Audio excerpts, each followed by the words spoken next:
Então, Mónica, mais uma etapa, mais algumas formações, mais algumas terapias, já um caminho longo, às vezes a sós, às vezes a dois, às vezes em grupo, conforme as terapias. Então, este vídeo vai ser mais ou menos um apanhado e um esclarecimento, como se fosse uma videoaula também, do trabalho que desenvolvemos. Então, brevemente vamos ter um curso de apometria que designamos como apometria prática. Este ano tem uma novidade, tem uma mesa psiónica que demorou o seu tempo a ser feita, mas que nós resolvemos acoplar ao curso. Como vês a diferença da apometria feita por nós, quântica multidimensional, com as outras apometrias, para que as pessoas possam ter um discernimento do que há, digamos, disponível no mercado? O que é que devem fazer connosco? O que é que nós temos de diferente? E quais as diferenças? Bom, eu preferia, mesmo porque não faz muito parte do meu feitio estar a falar do trabalho de outras pessoas, então acho que para que as pessoas possam fazer uma escolha, têm que se informar, têm que ver as diferenças e constatar por elas mesmas. Por isso, aquilo que eu posso fazer é falar do nosso trabalho, isso sim, de uma forma geral, aquilo que acho que caracteriza mais a forma como nós fazemos a apometria é a visão e a abordagem terapêutica que nós fazemos, e não tanto nem mística, nem...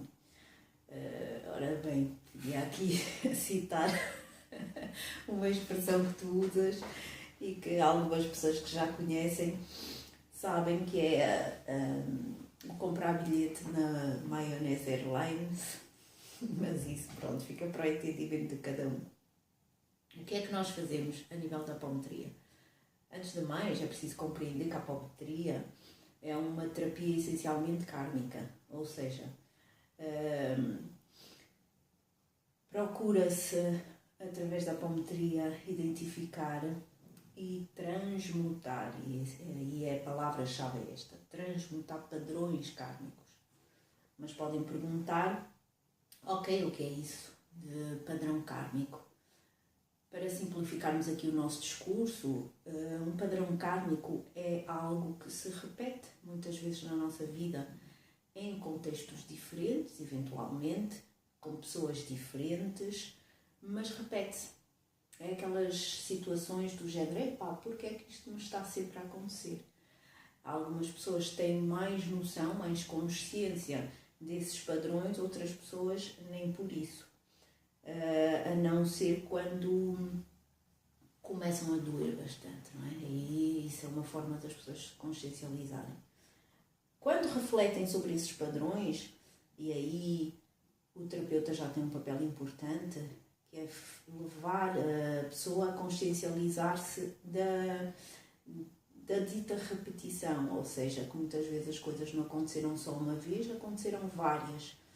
Só que às vezes, por serem em contextos diferentes, não são tão reconhecíveis assim. Mas uma coisa mais é que, para além de acontecerem com a mesma pessoa, acontecem também a nível de hereditariedade, vamos falar assim, ou na linha dos ancestrais, em termos geracionais, esse padrão ou esses padrões vão se repetir muitas vezes. Qual é a diferença, por exemplo, de alguém recorrer à apometria e, noutros casos, querer fazer uma terapia quântica multidimensional? Ora bem, digamos que a apometria é um recurso que nós usamos em casos em que a pessoa tem alguns bloqueios, em que ela própria em terapia, por variedíssimas razões, bloqueia e não consegue visualizar, não consegue aceder aos registros necessários para que a transmutação possa ser aí facilitada. Aí recorre-se então à apometria, porque esse trabalho vai ser feito por terapeutas que, por sua vez, vão sintonizar nos registros que há a ver. No fundo, é uma terapia recorrendo a vidas passadas, fazendo o tratamento lá nessa vida. Sim, embora nem sempre isso é necessário. Muitas vezes as causas, é essencialmente uma terapia que vai buscar as causas que correspondem a determinados efeitos. Não é? Mas a terapia quântica multidimensional também aborda isso, não é? Sim, mas o fundamento é o mesmo. A grande questão é o suplantar e o ultrapassar esses bloqueios que eventualmente a pessoa possa ter e que dificulte ou que impossibilita, às vezes, aceder aos registros necessários para que isso aconteça. Outros casos de maior densidade, de vínculos, de pactos, etc., é mais característico também da apometria, não é? Sim, claro, porque o trabalho em apometria é um trabalho que é feito em grupo, não é? É uma terapia em conjunto, no mínimo de 2 terapeutas, e poderá depois variar o número de auxiliares. E isso é uma grande mais-valia em termos de energia que é utilizada para o processo de cura. Acho que é importante referir que a nível da transmutação dos padrões é uma terapia que, pronto, dentro de toda a experiência que temos em diferentes tipos de terapia, desde o Reiki às mais complexas, tal como é a terapia quântica multidimensional, nós sabemos que esta é uma terapia que efetivamente é muito incisiva, ou seja, promove um grande desbloqueio a nível desses padrões, porque muitas vezes o que acontece é que as pessoas até têm noção do padrão, até fizeram um trabalho de consciencialização, quando chegam a gabinete já está feito, ou seja, a pessoa já percebeu, isto está-me sempre a acontecer, determinado aspecto, determinada situação, etc. Digamos que há qualquer coisa também assim no astral que possa condicionar a pessoa e ela mesmo tendo conhecimento não se consegue libertar disso? Isso também é possível, mas a grande questão e aquilo que é mais comum é que esse padrão kármico, mesmo que a pessoa tenha consciência dele, ela diz, eu não consigo mudar, eu até tenho consciência que sou assim, ou até tenho consciência que isto me está sempre a acontecer, mas a pessoa tem noção ou acredita que não tem propriamente poder na situação, poder de a mudar, e não consegue. Isso qual porquê? Sim. Isso porquê? Porque esse padrão está quase sempre associado a uma personalidade do passado. E essa personalidade do passado não é nenhuma entidade exterior à pessoa, é a própria pessoa. Contudo, é uma parte que já não está adequada ao aqui e agora. É uma parte da pessoa, uma personalidade, daí se chama uma personalidade do passado, que já não está adequada aos dias de hoje e que, embora também tenha os seus lados positivos, mas esses são para se preservar, tem uma série de características, de crenças, de memórias que dificultam a vida da pessoa no presente. Se calhar para entenderem aquilo que eu estou a dizer, dando um exemplo prático, uma pessoa, por exemplo, sei lá, uma mulher que se vê tendencialmente sempre isolada, sozinha, não consegue um relacionamento,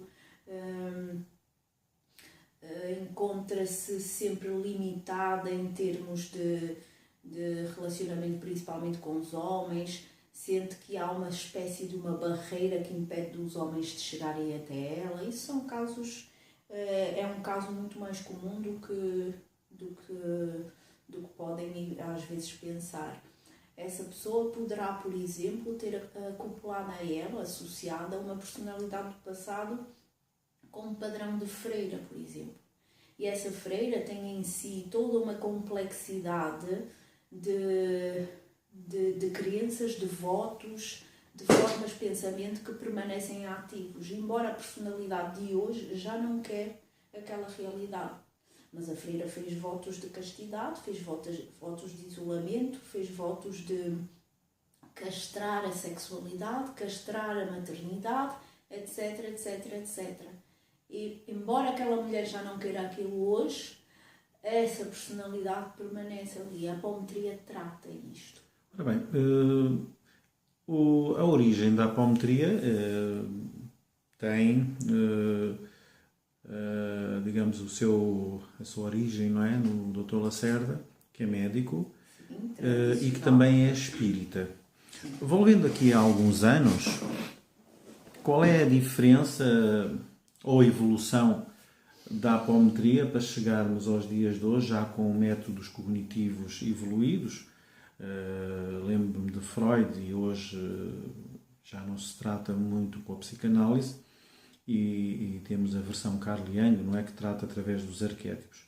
A apometria mexe um bocadinho também o tratamento arquetípico, tem esse fundamento do desdobramento temporal, mas já que ele era médico, onde é que isto tudo se encontra?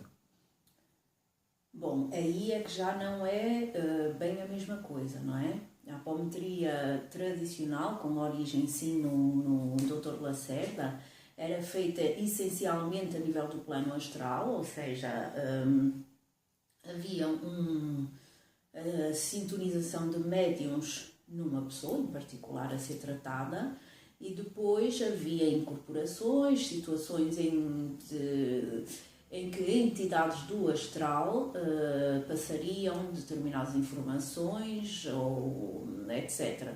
Agora, embora também aconteça esse tipo de situações em apometria, possa acontecer, e o dirigente tem que estar preparado para isso, trabalhamos muito em termos, sim, de identificação dos ditos padrões, a verificação da sua causa no passado, seja passado desta vida ou em vidas mais remotas, e depois a inversão desse mesmo padrão, daí a apometria não ser só um tratamento energético, digamos assim. A pessoa sai de uma sessão de apometria que tem sempre uma anamnese feita anteriormente pelo terapeuta, que será depois o dirigente da apometria, mas a pessoa sai também com uma série de orientações e de indicações concretas e práticas que devem ser postas em prática na vida concreta, senão fica tudo assim muito no plano surreal. Sim, no plano que não é o plano da realidade. O plano da realidade é a fusão destes planos todos. Então, digamos assim, para resumir, não é? Mas o nosso plano físico é sempre o resultado dos outros planos. Daí, e como a nossa consciência está ancorada no plano físico, qualquer movimento para um outro plano que não tenha sempre a sua âncora no plano físico vai ser um movimento de fuga. Vai ser, ok, vou lá tratar sei lá onde, mas aqui eu não faço nada. Não. Tudo tem que ter o seu equivalente depois na vida prática, no dia-a-dia, em situações muito concretas, para que haja efetivamente mudança na vida da pessoa. Agora, os tais, sim, se quiseres, os tais bloqueios, aquilo que impedia a pessoa de mudar, mesmo tendo vontade, mesmo querendo, mesmo tendo consciência, esses é que são eliminados. Então, eu costumo dizer que a apometria não transmuta a pessoa, mas liberta para a transmutação. Então, assim, num resumo, o que tu queres dizer também é que o nosso trabalho é para um desbloqueio energético kármico, mas que depois há todo um trabalho cognitivo de acompanhamento de reestruturação da personalidade arquetípica ou psicológica, de forma a fazer uma gestão de emancipação humanista, ou seja, no aqui e agora, com problemas reais. Claro. Senão, compramos novamente o bilhete na maionese Airlines. A mesa psiónica, já que contém mandalas e símbolos, ela serve para diagnosticar, digamos, e fazer uma leitura energética para depois fazer então a tal apometria, mas a nível individual. Difere um pouco daquilo que estás a dizer, também da origem da apometria tradicional e outras, não é, que existem aí, onde não há propriamente um instrumento de complemento. Tu que já trabalhaste com essa mesa, não é? Com a mente, psi da mente, como vês a mais-valia de uma pessoa também poder aplicar as mandalas e teclá-las para fazer a apometria? Pois, a grande diferença desta formação, em que acrescentamos a mesa, e talvez se as pessoas perguntarem para que tipo de pessoas é que isto está indicado, obviamente diretamente para terapeutas, não é? É uma ferramenta que vai facilitar e vai até, digamos que muitas vezes nós temos determinados terapeutas que nos encaminham pessoas porque há determinados aspectos que outras terapias não conseguem alcançar. Com essa mesa passam a conseguir. Porque a mesa, para já, vai, como já disseste, vai permitir à pessoa trabalhar fora daquele contexto que eu já referi, que é o tradicional na apometria, em que temos que ter 2 terapeutas ou mais. Poderá trabalhar sozinho ou sozinha com a mesa, tendo à sua frente todas as ferramentas que necessita, tanto de diagnóstico como depois da aplicação, porque é bom ressaltar que a apometria não é uma terapia de diagnóstico apenas, em que se vai lá ver, sei lá, os padrões e depois fica-se com o conhecimento de só não permite de maneira nenhuma a transmutação. É preciso fazer muito mais que isso, e a apometria fala. Tens aí qualquer imagem que me possas mostrar do instrumento a usar para a apometria? Tenho. Esta não é a placa, porque isto é uma amostra, digamos assim, porque este papel é flexível, a placa não é assim, ela é rígida e tem algumas diferenças em relação a esta, mas de qualquer forma dá para terem uma ideia.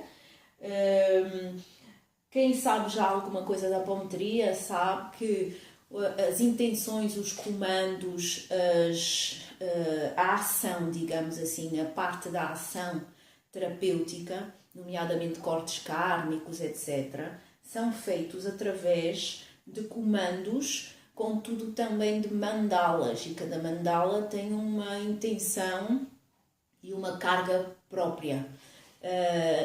Na aplicação, na apometria tradicional, essas mandalas são aplicadas com impulsos energéticos e mantradas no momento. Na mesa, elas aparecem aqui, não é? Como podem ver, há aqui várias mandalas e são depois trabalhadas teclando, não é? Com o dedo, na mandala, obviamente, que corresponde à intenção que nós pretendemos, não é? Depois tens aí uns mestres aí embaixo com os números, não é? Que também são para teclar e para, digamos, serem invocados para os trabalhos apométricos. Sim, porque a apometria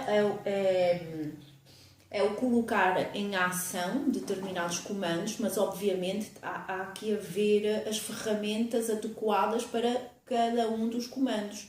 E essas ferramentas passam por determinadas energias com a codificação certa, que são os raios cósmicos, entre outras, não é?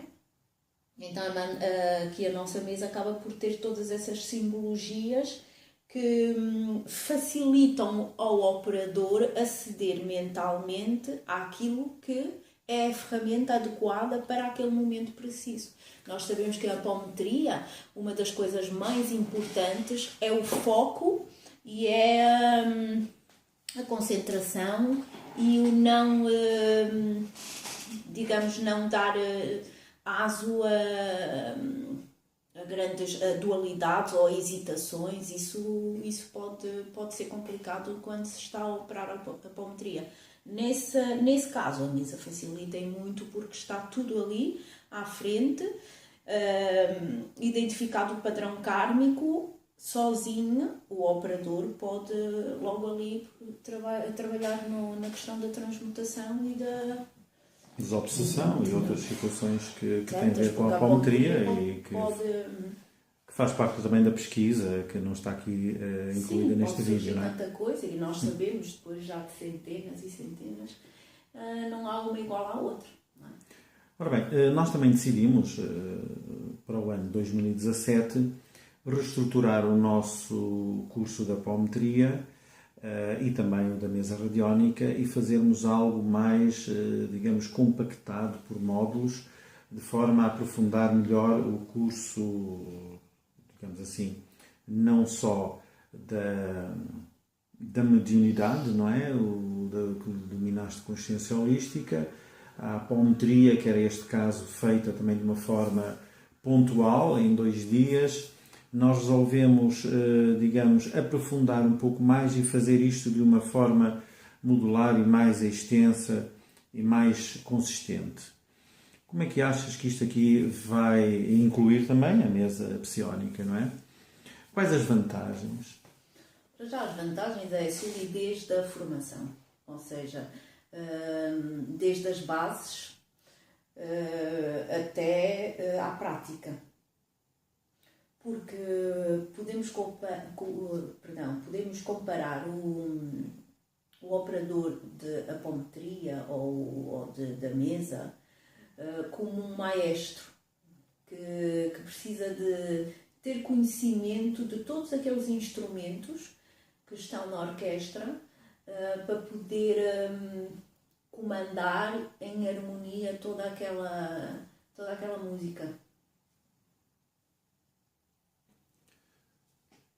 Isso também vai permitir alguma redução de custos, ou seja, vai-se poder fazer a coisa mais mastigada ao longo do tempo do que uma grande concentração em 2 dias, podendo também ser muita informação quântica ao mesmo tempo e poder ficar muita coisa por entender, já que a apometria é preciso também entender a matrix do universo e essas situações todas. É isso que eu estava a dizer. A questão é ter tempo para assimilar informação que é complexa, alguma, não é?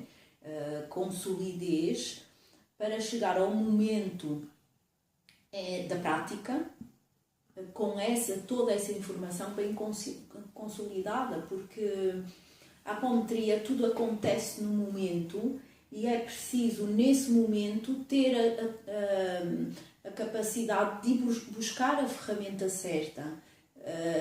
Não é o tipo de terapia que, sei lá, se possa dizer, olha, começa assim, depois é este passo, depois aquele. Não, é completamente criativa, não é? É criativa. É de improviso. Imprevisível, não é? Completamente imprevisível e de improviso, mas que não é um improviso sem uma base bem sustentada. Se a pessoa não tiver bem interiorizada todos os conceitos, todas as ferramentas que tem ao dispor, qual é a ferramenta certa para a situação certa, é que aquilo tem que sair já como praticamente de forma automática. Se isso não está bem consolidada, pode gerar situações, e nós sabemos que isso já aconteceu com muitas pessoas inexperientes que tentaram algumas experiências a esse nível e que depois traz complicações, não é?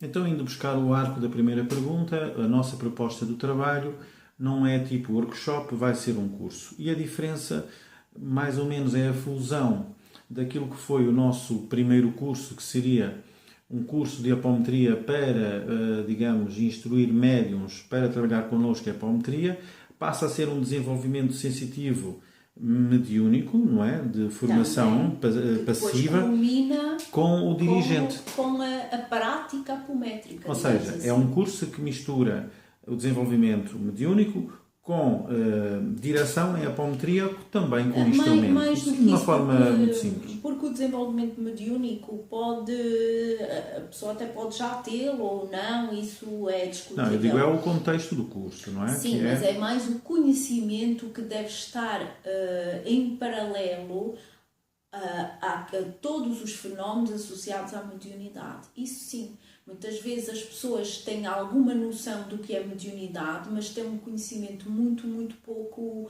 aprofundado daquilo que é. Justamente por causa também de todo o misticismo que houve durante muitos anos, e que ainda há, mas que nós trabalhamos no sentido de diluir o máximo possível, dando alguma consistência científica sempre que conseguimos aos fenómenos. Mas mais do que isso, é falando deles de forma aberta, sem tabus, sem misticismos e de forma muito prática e concreta.